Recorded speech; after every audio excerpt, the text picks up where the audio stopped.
Alrighty then, time to write my newest novel.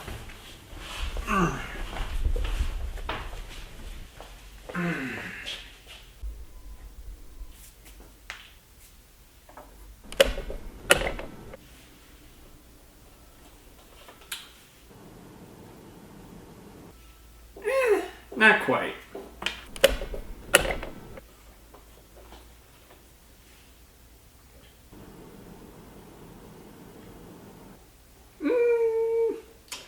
Close, but I think I could do better.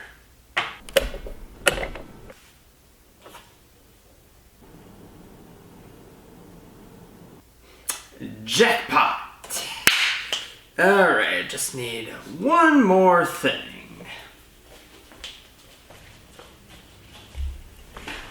Okay, alright. Time to scare the EBGBs out of people.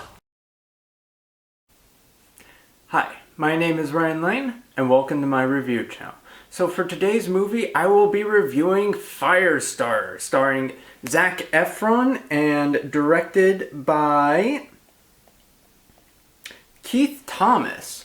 So, anyway, this film, for those not familiar with the book, I'll give a slight intro. So, anyway, this film stars Charlie, played by Ryan Armstrong, the daughter of Charlie McGee, played by Zac Efron. Anyway, Zac Efron and his wife, that in their college days, they participated in a government experiment involving a drug called Lot 6, which gave them mental powers, and they passed those powers on down to their daughter, who inherited firepower. So, yeah.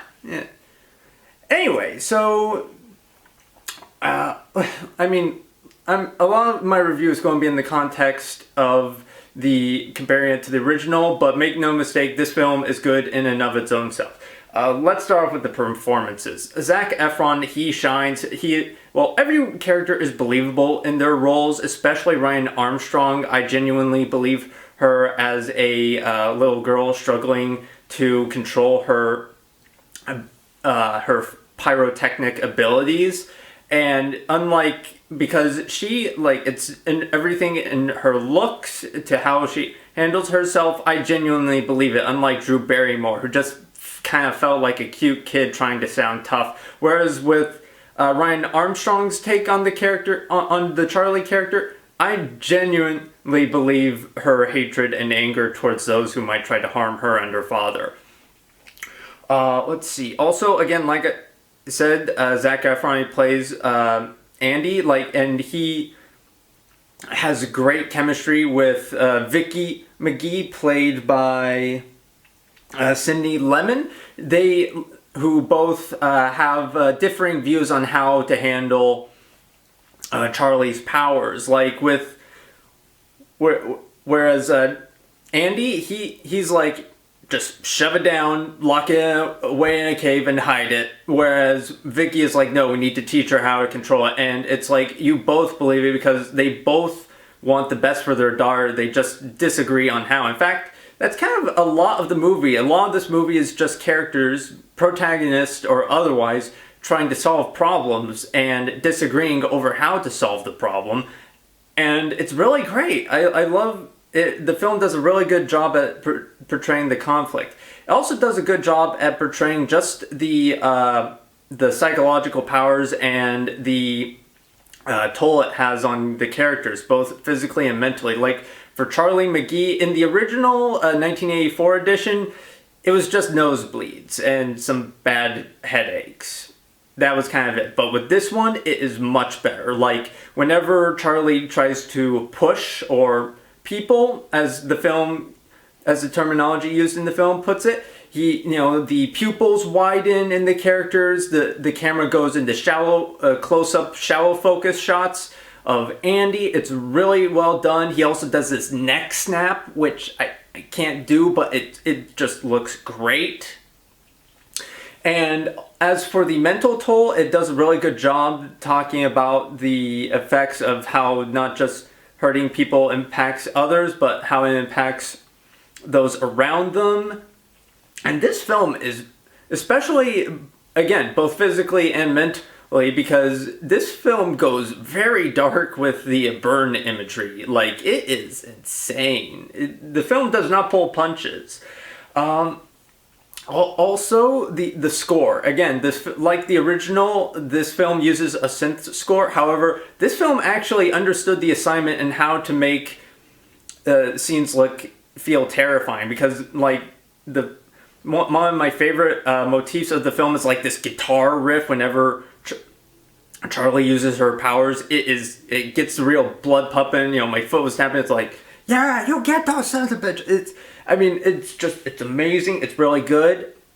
What else? What else is there to talk about? Oh yeah. Also,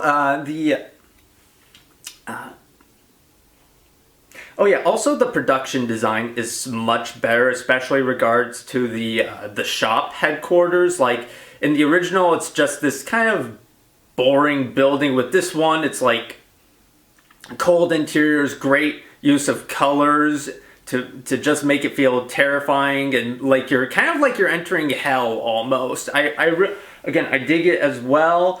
Oh yeah, and arguably my favorite part of this film, again, I think I might have a lot of favorite parts of this film, are the changes this film makes to the source material. Because unlike the original adaptation in 1984, this film isn't content to just sort of breeze along through a Spark Notes edition version of the books of material. Unlike the 1984 edition, it makes actual changes to the plot, that are really interesting, especially regarding the Rainbird and Vicky characters. So to those who have either seen the original 1984 version or read the book, you are in for some very good surprises.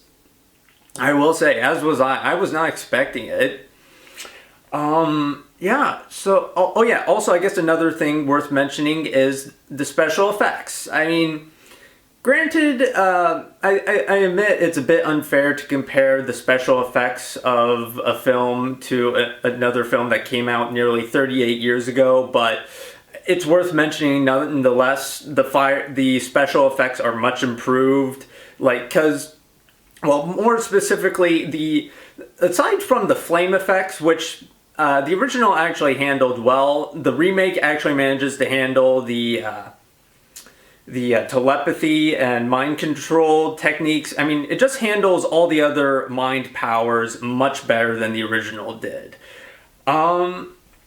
So thanks to great cinematography choices, a great cast that's firing on all cylinders, and good writing, and really well done special effects, I will be giving Firestarter 2022 edition 4 out of 5 stars. Anyway, thank you for watching. Have a good rest of your day.